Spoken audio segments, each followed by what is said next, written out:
वालेकुम क्लास। उम्मीद करता हूँ आप लोग सब खैरियत से होंगे। लास्ट लेक्चर के अंदर जो हमने मिनट से पहले तक पढ़ा था उसके अंदर हमने सॉफ्टवेयर मैट्रिसेस के बारे में जानने की कोशिश की थी कि सॉफ्टवेयर मैट्रिसेस क्या होते हैं। मैंने आप लोगों को ये बताया था कि सॉफ्टवेयर मैट्रिसेस जो होते हैं वो एक तरह के फार्मूलाज होते हैं जिनके ज़रिए हम जो हमारे सॉफ्टवेयर की जो चीज़ें होती हैं या उनके जो एस्पेक्ट्स होते हैं उसको क्वान्टिफाई कर सकते हैं, उनको क्वान्टिफाई नंबर्स के अंदर लेके आ सकते हैं ताकि हम ये देख सकें कि वो कितना रिलायबल है, उसकी क्वालिटी क्या है और कितनी लाइंस ऑफ कोड ने उसका परसेंटेज लेवल्स देख सकते हैं, उसके अंदर एरर रेट देख सकते हैं। तो ये सब चीज़ें देखने के लिए हमने सॉफ्टवेयर मैट्रिसेस को पढ़ा था। सॉफ्टवेयर मैट्रिसेस के अंदर फिर हमने मैट्रिसेस की टाइप देखी थी। अब देखते हैं कि हमारे पास कुछ स्केल्स होते हैं या कुछ मेजरमेंट स्केल्स होते हैं, किस तरह के हमारे पास स्केल्स मौजूद हैं जिनके बिहाफ के ऊपर हम क्वांटिफाई कर सकते हैं चीज़ों को। सबसे पहला जो है हमारे पास है नॉमिनल स्केल। नॉमिनल स्केल जो होता है ये कुछ एक तरह की कंडीशंस को मिला के जो रिज़ल्ट जनरेट कर रहे होते हैं या कुछ रिक्वायरमेंट्स की बेसिस के ऊपर जो हम रिज़ल्ट जनरेट कर रहे होते हैं उसको हम कहते हैं नॉमिनल स्केल। किस तरह? इसकी एग्जांपल ये है कि वेदर कंडीशन को हम देखते हैं सनी, क्लाउडी, रेनी और स्नो। अगर तो सूरज निकला हुआ है तो सनी है, उसकी बिहाफ पे हमने रिज़ल्ट निकाला कि ये सनी है। अगर बादल आए हुए हैं तो बादल की रिक्वायरमेंट, हमने बादल की रिक्वायरमेंट पूरी हुई तो देखा तो वो क्लाउडी है। हमने जॉइंटली एग्जॉस्टिव मतलब one of the event must occur, एक इवेंट जो है वो लाजमी है अकर होना। सनी के लिए सूरज निकलना ज़रूरी है, क्लाउडी के लिए बादल निकलना ज़रूरी है। लेकिन हर एक इवेंट जो है वो ज़रूरी नहीं कि वो 100% ट्रू हो तभी हम रिज़ल्ट जनरेट करें। और दूसरा हमारे पास जो स्केल मौजूद है वो है ऑर्डिनल स्केल। ऑर्डिनल स्केल की एग्जांपल ये है कि हम डायरेक्टली किसी चीज़ के ऊपर रिज़ल्ट जनरेट कर देते हैं। बैड, गुड, एक्सीलेंट और स्टार रेटिंग या लिकट स्केल जो होता है वो हमारी जो इजहार राय होता है ये ऑर्डिनल स्केल होता है। इसके ऊपर arithmetic operation such as addition, subtraction, multiplication ये अप्लाई नहीं होती। उसके बाद हमारे पास होता है इंटरवल स्केल। इंटरवल से मुराद, इंटरवल का लफ्ज़ी मायने भी होता है कि कुछ वक्फ़ा, एक ख़ास वक्फ़े के बाद जो स्केल बन रहा होता है। जिस तरह हमारे पास ट्रेडिशनल टेम्परेचर स्केल होता है सेंटीग्रेड और फ़ारेनहाइट स्केल। अब इनके दरमियान अब 98 और 99 के दरमियान कुछ हमारे पास जो इंटरवल्स होते हैं, एक फ़ासला होता है, एक ख़ास मखसूस फ़ासला होता है उसको हम इंटरवल स्केल कहते हैं। 99.1, 99.2, 99.3 ये एक इंटरवल्स हैं। और arithmetic operation of addition and subtraction can be applied, इनके ऊपर अप्लाई हो सकते हैं। उसके बाद हमारे पास आता है ratio scale. An interval scale for which an absolute और non arbitrary zero point can be located. Ratio scale जो होता है दो चीज़ों के दरमियान मसावात कायम करने के लिए पैदा होता है कि किसका कितना हिस्सा है या जो आपस में जो उनके दरमियान क्या डिफरेंस है, दोनों के दो जो वैल्यूज़ हैं उनके दरमियान आपस में क्या फ़र्क है। For example mass, temperature in degrees and kelvin kline और लेंथ जो है इंचज़ और की हम रेशो देख सकते हैं फीट के साथ, और इंचज़ की हम रेशो दे सकते हैं सेंटीमीटर्स के साथ, मास का देख सकते हैं केजी और ग्राम्स के दरमियान, और इनके दरमियान में जो टाइम इंटरवल है। उसके बाद आता है एब्सोल्यूट स्केल। एब्सोल्यूट स्केल जो है ये वो स्केल होता है जिसके लिए मेजरमेंट के लिए हमारे पास ज़ीरो से स्टार्ट होना ज़रूरी है, और ज़ीरो से स्टार्ट होके सिर्फ हम एक ही डायरेक्शन में जा सकते हैं, मतलब कि या तो बढ़ सकती है वैल्यू या कम हो सकती है। ये एक एब्सोल्यूट वैल्यू होती है जो हम किसी भी बारे में बता सकते हैं। जिस तरह इसकी एग्जांपल नीचे लिखी हुई है कि माई टीम हैज़ 11 मेंबर्स। अब 11 मेंबर्स ये एक एब्सोल्यूट वैल्यू है, एब्सोल्यूट स्केल है। There are 100 lines of code in my software. अब 100 लाइन है, ये एक एब्सोल्यूट वैल्यू है। तो एब्सोल्यूट स्केल जो है वो ज़ीरो से लेकर आगे एक डायरेक्शन में जा सकते हैं। उसके बाद हमारे पास है मेजरमेंट थ्योरी। मेजरमेंट थ्योरी हमारे पास जो है ये साइक्लोमेट्रिक कम्प्लेक्सिटी के बारे में डिस्कस करती है कि साइक्लोमेट्रिक कम्प्लेक्सिटी एक सॉफ्टवेयर मेट्रिक है which use to indicate the complexity of a program. ये कितना कॉम्प्लेक्स है प्रोग्राम इसके बारे में हमें बताती है। It is a quantitative measure of the number of linearly independent pass through a program source code. ये क्वांटिटेटिव मेजर है जिसके ज़रिए ये बताता है कि हमारे प्रोग्राम्स का सोर्स कोड जो है वो कितना लीनियरली इंडिपेंडेंट है और इतना कम्प्लेक्स है। कम्प्लेक्सिटी जितनी ज़्यादा होगी वो लीनियरली डिपेंडेंट उतना ज़्यादा होगा, और जितना लीनियरली इंडिपेंडेंट होगा उतनी कम्प्लेक्सिटी कम होगी। The concept of measurement theory is applied in the following terms. दो तरह से ये अप्लाई की जा सकती है, एक तो क्वालिटी मॉडल्स के ज़रिए और दूसरा एस्टिमेशन मॉडल्स के ज़रिए। क्वालिटी मॉडल्स जो हैं वो ये देखती हैं कि प्रोडक्ट की क्वालिटी क्या है, और एस्टिमेशन मॉडल्स जो हैं वो ये देखती हैं कि इसकी जो चीज़ें हैं उसके ऊपर कितना एस्टिमेट जो है वो अप्लाई होगा। फॉर एग्जांपल कितना लाइंस ऑफ कोड्स हैं, कितनी कम्प्लेक्सिटी है, ये क्वांटिफाई करना चीज़ों को एस्टिमेशन मॉडल्स के अंदर आता है। रेशो, मैंने रेशो के बारे में अभी बताया कि ratio result from dividing one quantity by another. एक क्वांटिटी को दूसरे के ऊपर डिवाइड करें और उसको उनकी परसेंटेज से जो है मल्टीप्लाई करें तो हम रेशो गेन कर सकते हैं। If the ratio is less than 100 there are more females. अब ये अब एग्जांपल के अंदर हम देख रहे हैं कि number of females over number of males की जो रेशो है वो देखने की कोशिश करते हैं। तो अगर तो 100 से ज़्यादा है, there are more females than males, और अगर 100 से if the ratio is less than 100, अगर 100 से कम है तो फीमेल ज़्यादा है मेल से। अगर 100 से ज़्यादा है तो इसका मतलब है कि मेल ज़्यादा है फीमेल से। ये हमें रेशो पता लग रही है। दो क्वांटिटीज़ के दरमियान हमें रेशो पता लग रही है कि कौन सी वैल्यू ज़्यादा है और कौन सी कम।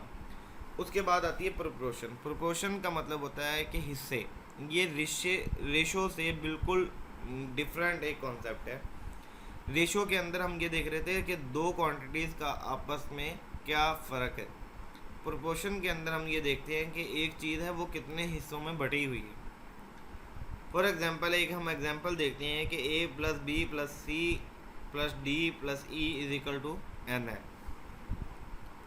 तो n जो है उसके अंदर से हर एक का कितना कितना हिस्सा है कि a को हमने n पे डिवाइड कर दिया, b को भी n पे डिवाइड कर दिया, c को भी n पे डिवाइड कर दिया। अब n सब के लिए डिवाइड हो गया, तो अब हर कोई किसी का क्या क्या हिस्सा है, प्रोपोर्शन।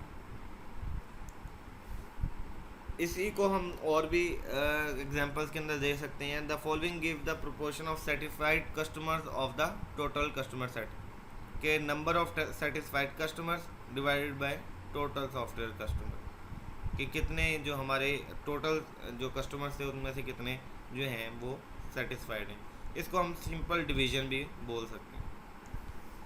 परसेंटेज जो होती है ये हमें ये बताती है कि कितने फ़ीसद लोग या कितने फ़ीसद कोई चीज़ जो है वो टोटल क्वांटिटी में से हम रिज़ल्ट निकाल के बता रहे हैं। जो प्रोपोर्शन थी वो हिस्से बता रही थी, और जो रेशो थी वो दो क्वांटिटीज़ या दो मेजरमेंट्स के दरमियान फ़र्क बता रही थी। परसेंटेज की एग्जांपल मौजूद है जो आप रीड कर सकते हैं कि 1000 लाइन्स ऑफ कोड के अंदर से हमारे डेवलपमेंट के अंदर कितने परसेंट डिफेक्ट्स आए हैं, कितने परसेंट बग्स थे, कितने परसेंट कोडिंग बग्स थे और कितने परसेंट मेड अप बग्स थे। Rate, the concept of rate is associated with the dynamics change. Dynamic का चेंज का मतलब कि हर वक्त के साथ या वैल्यूज़ की इंक्रीमेंट के साथ कोई क्वांटिटी अगर अपने आप को चेंज कर रही होती है तो हम उसको डायनामिक चेंज कहते हैं। तो रेट क्या होता है, रेट ये होता है कि वो वक्त के साथ या किसी क्वांटिटी के बदलाव के साथ जो चेंज होने की वैल्यू है उसको हम रेट का नाम देते हैं। Generally it can be defined as a measure of change in one quantity per unit of another quantity on which the former depends. एक क्वांटिटी जो दूसरे के ऊपर डिपेंड है वो बदलने के साथ जो दूसरी क्वांटिटी बदलती है उसको हम रेट बोलते हैं। रेट के निकालने का हमारे पास ये फार्मूला है।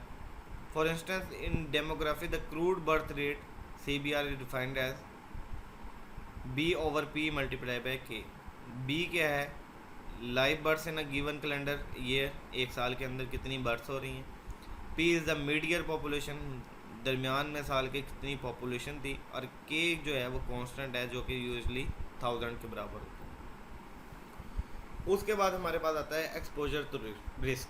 The concept of exposure to risk is also central to the definition of rate. Which distinguish rate from the proportion. Proportion से ये फ़र्क निकालता है, और रेट जो है ये बताता है कि कितने परसेंट जो है चांसेस हैं कि आपकी एक चीज़ के बदलाव से दूसरी चीज़ के ऊपर बदलाव आएगा। सिंपली स्टेटेड, ऑल एलिमेंट्स और subjects in the denominator has to be at risk of becoming और प्रोड्यूसिंग द एलिमेंट्स और सब्जेक्ट्स इन द न्यूमरेटर। अगर हम क्रूड बर्थ की रेट के ऊपर फार्मूला के ऊपर देखें, we will note that the denominator is mid-year population and we note the entire population is subject to the risk of giving birth। अब पूरी पॉपुलेशन जो है वो उसकी बर्थ रेट के ऊपर फ़र्क नहीं डाल रही, सिर्फ और सिर्फ मिड ईयर की पॉपुलेशन बर्थ के ऊपर फ़र्क डाल रही है। Therefore the operational definition of CBR is not in compliance with the concept of population at risk. सारी की सारी पॉपुलेशन जो है वो रिस्क के ऊपर नहीं है, इसलिए इसको हम क्रूड रेट बोला है, मतलब कि ये एक मखसूस रेट है, ये पूरी का पूरी पॉपुलेशन का रेट नहीं है। A better measurement is the general fertility rate, which the denominator is the number of women of childbearing age। अब ये वो चीज़ें हैं जो बर्थ रेट के ऊपर इफेक्ट डाल सकती हैं। मेन कॉन्सेप्ट क्या है कि एक्सपोजर टू रिस्क क्या है, कि हमारा रिस्क जो है वो कितना मैटर कर रहा है। और एक्सपोजर टू रिस्क जानने की ज़रूरत इस वजह से है कि हमने यही चीज़ सॉफ्टवेयर के अंदर देखनी होती है कि अगर कोई चीज़ हमारे अफेक्ट कर रही है सॉफ्टवेयर के ऊपर, तो वो हमारे कितने परसेंट या कितनी ज़्यादा रिस्क डाल सकती हैं हमारे सॉफ्टवेयर के ऊपर। मैंने आपको बताया कि एक वैल्यू जब दूसरे के ऊपर x अगर y के ऊपर डिपेंडेंट है, तो y की वैल्यू चेंज होने से x को कितना फ़र्क पड़ेगा। This is exposure to risk, this is the rate at which it can occur a risk। In literature about quality, the risk exposure concept is defined as opportunities for error। The numerator is the number of defects of interest। अब number of defects जो हैं ये हमने ऊपर रखे, और opportunities for error के कितने परसेंट या कितनी opportunities हैं कि error आ सकते हैं, इनको हम अगर 1000 के साथ मल्टीप्लाई करें तो हम डिफेक्ट के रेट को निकाल सकते हैं। In software, defect rate is usually defined as the number of defects per 1000 source lines of code। 1000 lines of code के अंदर कितने परसेंट डिफेक्ट आ सकते हैं या कितना डिफेक्ट आ सकता है, इसको हम एक्सपोजर टू रिस्क बोलते हैं। Second, any line of source of code में बी सब्जेक्ट टू एरर। कोई भी लाइन जो है वो एरर उसके अंदर आ सकता है। डिफेक्ट में इन्वॉल्व मैनी सोर्स लाइन्स, लेकिन डिफेक्ट जो है वो मैनी सोर्स लाइन्स के अंदर आता है, बहुत सारी सोर्स लाइन के अंदर। अगर सिंटैक्स एरर आ रहा है तो वो डिफेक्ट नहीं है, वो एरर है। लेकिन जो डिफेक्ट है वो बहुत सारी लाइन्स को मिला के जब एक कोई हमारे पास बग जनरेट होता है, तो उसके अंदर जो डिफेक्ट आता है उसको हम एक्सपोजर टू रिस्क के अंदर काउंट करते हैं। ये अब आप लोगों की असाइनमेंट है कि आप लोगों ने एक वर्बल असाइनमेंट है, आप लोगों ने ये देखना है what is the difference between bug, error, glitch और बग, एरर एंड ग्लिच। आपने इन तीन चीज़ों के दरमियान फ़र्क देखना है कि बग, एरर और ग्लिच के दरमियान क्या फ़र्क है। Reliability refers to the consistency of a number of measurement. Reliability आपको ये बताती है कि आपने एक चीज़ को मेजर किया एक स्केल से। फॉर एग्जांपल, एक थर्मामीटर से आपने टेम्परेचर को मेजर किया। आपने एक दफ़ा टेम्परेचर को मेजर करने के ऊपर टेम्परेचर आपका आया 99, आपने सेकंड दफ़ा किया तब भी आया 99, आपने थर्ड दफ़ा किया तब भी आया 99। तो इसका मतलब जो आपका थर्मामीटर है वो आपको कंसिस्टेंट रिजल्ट्स दे रहा है। तो इसका मतलब आपका थर्मामीटर एक रिलायबल जो है वो रिलायबल चीज़ है मेजरमेंट के लिए। लेकिन अगर एक थर्मामीटर आप एक दफ़ा अपना टेम्परेचर चेक करते हैं तो आपको आता है 99, सेकंड टाइम आता है 98, थर्ड टाइम आता है 97, मींस कि उसके रिज़ल्ट जो हैं वो एक सेम कंडीशन के अंदर सेम टेम्परेचर को जब आप बार बार मेजर कर रहे हैं तो वो कंसिस्टेंट नहीं है। तो इनकंसिस्टेंट मेजरमेंट्स के ऊपर आप ये बात कहते हैं कि आपका जो थर्मामीटर है वो रिलायबल नहीं है, आप उसके ऊपर इन्हिसार नहीं कर सकते। तो इन्हिसार करने के लिए आप रिलायबिलिटी को जो है वो इस तरह से काउंट कर सकते हैं, I V is equal to standard deviation over mean. Standard deviation क्या होती है? स्टैंडर्ड डेविएशन मतलब कि जो एक मखसूस अंदाज में जो अपनी वैल्यूज़ को बदल रही होती है, वैल्यू अपने आप को बदल रही होती है, उसको हम स्टैंडर्ड डेविएशन बोलते हैं।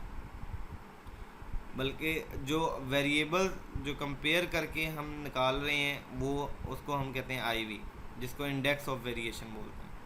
IV is a simple ratio of the standard deviation to the mean.